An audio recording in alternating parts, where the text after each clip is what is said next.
So Up the Empire. So tell us a little bit about how you guys got together. How the three of you. Oh, that's a long story. I know it's a long story, but you guys are all from New York originally? No, we're actually from all over the place originally. Doug's from New York, but not the city. Yeah. Okay. So now you claim in New York as your hometown? Yeah, we've all been there for years and years. So, okay. Yeah. But we started, we were a band called Kilowatt Hours for a long time, and that started actually with Ben in Kentucky, and they brought it to New York City, and then pieced together, and then changed our name and started all over again as Up the Empire. Awesome. Like a reset button. So we got Ben on drums, and what else do you guys contribute? What do you guys contribute to the band here?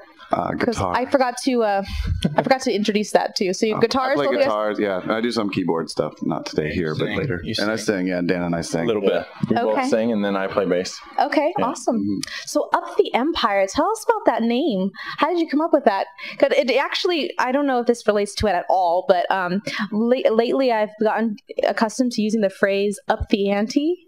And so when I heard of your band name, I was like, "Oh, Up the Empire." So what is that all about? It came to Doug in a dream. Yeah. Did it? No, actually, I really like hearing people's interpretations of what Up the Empire is. It's really good. Yeah, no, it's great because everybody has this weird. They associate it with something, and it's always interesting to hear what people have to say about it. Yeah. Yours is new though. I've never heard that one before. I like it. We're gonna start using it from now on. I'm glad I can contribute a new interpretation. Upping the ante. Ooh, upping the empire. But if it was a part of a dream, that would be cool too. That would be. You know, that would be. Get a lot of inspiration from dreams. Well, he was dreaming about me, and the name came up, and so. You know. That's interesting. I hadn't heard that story before. That one yet. So, what are your guys' musical influences? What does Up the Empire listen to?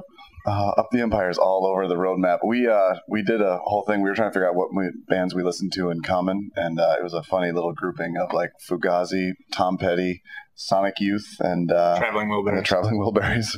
Wilco, yeah. But I don't know. It's interesting. Like people tell us we sound like a whole bunch of different. It's stuff, everything from hardcore to Americana, basically. Like Ben and I grew up playing a lot of hardcore stuff, and then I came from a totally different direction. Totally different hardcore jazz, if you will. And, I like jazz. Yeah. So I think Ben and I come from a slightly more punk background, but it's all coming together. So you said people tell you sound like different things. What, for example? Some people say we sound really Americana, which always makes us. I mean, I have no idea where that comes from, where that response comes from. You're going to say punk, it always makes me blush. It does. It makes me blush. It always makes me blush. Feel warm I get a little nervous. Yeah. Yeah, I mean, that was what inspired us to do that. We actually made a chart, like a diagram with 3 circles on it, and put in all the bands that we listened to, and all the ones that in the middle were the ones like. Oh, I remember you used to make those in grade school. Yeah, exactly. That's what we do in the long drives. Yeah. We were actually we were coming down the one, right? Yeah, actually, last time we were in California, we did it. We figured it out. Cool. Because people in San Francisco said we sounded Americana, so actually threw us for a loop, and we had to figure out why. We hadn't heard that one before. Speaking of driving on the road, I was on your MySpace, which is MySpace/Up the Empire. Check it out. I was checking out some videos that you guys had there. Some really cool stuff.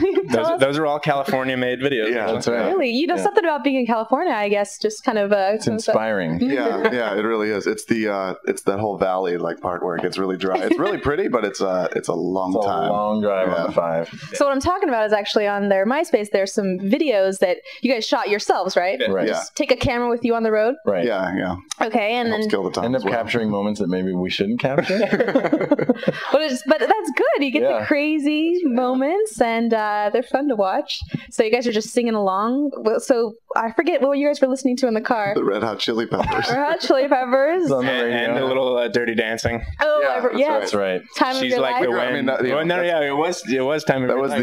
My 4th grade, fourth grade coming back to me. I love Dirty Dancing soundtrack. I mean, everybody did, I guess, but it's coming back in the theaters. I heard. It just did. Really? It just did. It was the 20th or 20th anniversary. We're gonna have to go. Let's go. I wonder what Patrick Swayze's been up to since.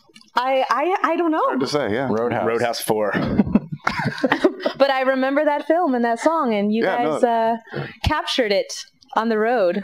Absolutely. So is that what your typical road date times are like? It's funny. Like we end up just talking and singing along to song. I don't know. It's a long time. It's like I'm sure as anybody knows, when you get in a long road trip, things just start getting a little crazy. Yeah. What is the longest time you guys have been on the road together? Days wise or longest drive? Longest drive. The longest drive we had was from Reno to Portland, Oregon. That was like 12 hours or something or more. Yeah, probably. I don't know. That was and through the middle of the night too. Yeah. So that was crazy. You guys really get to know each other on those long drives. Right? Yeah, you really do. Yeah. All barriers are broken. Do you guys create music sometimes when you're on the road driving? Some. I mean, we listen to a lot of the stuff we do. We record a lot of our practices, so we'll listen to those as we're driving and kind of pick them apart and figure out some things to do with them. Get some inspiration on the California roads. Yeah, exactly. Yeah. So, you guys had an album come out earlier this year, right? Yeah, we recorded in Brooklyn, this place called The Fort, and it's 10 songs called Light Rides the Super Major, and it kind of runs the gamut of all of our sounds, basically. Light Rides the Super Major. Yeah, Ben did all the artwork for the record. That was very nice. Yeah, I was actually going to ask you about that. There's so much that goes into what that's supposed to mean that I don't even know where to start with it, because there was supposed to be a lot of trying to figure out what the album was about and what it meant, and because the way we write things come from a lot of different angles, and both of these guys sing and they both write lyrics, and we're all kind of contributing to where things are coming from. So trying to figure that out, what it means as a cohesive thing, and it just kind of became a thing about like battles between good and evil, and so the artwork deals with that, but on a very thin level, very subtle, but very subtle level. Yeah, and if you get into there's a lot of blood, there's a lot of good, there's and cats.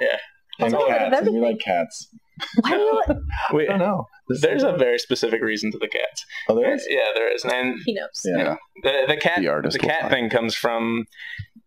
There's a lot of birds in indie rock. Oh, this is a shirt of yours, right? They're like this is a shirt of the old Kilowatt Hours. Yeah, I didn't even realize actually. But and it's an old Kilowatt. For a long time, we did a lot of stuff with the birds and whatever, and I wanted to figure out a way of getting rid of the birds, and so I went for the thing of what kills birds, and cats kill birds. Perfect. Yeah.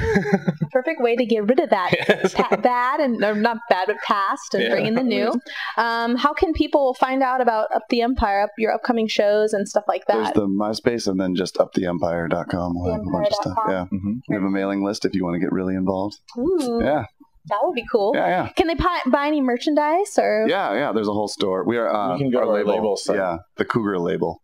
thecougarlabel.com, and there's a whole store, and you can buy T-shirts and CDs and all that sort of stuff. Okay, so you can buy the new album that just came out. Yeah, that's right. It's all over if you want. If you don't like CDs, you can buy it digitally, iTunes, and all that stuff. Okay. Yeah.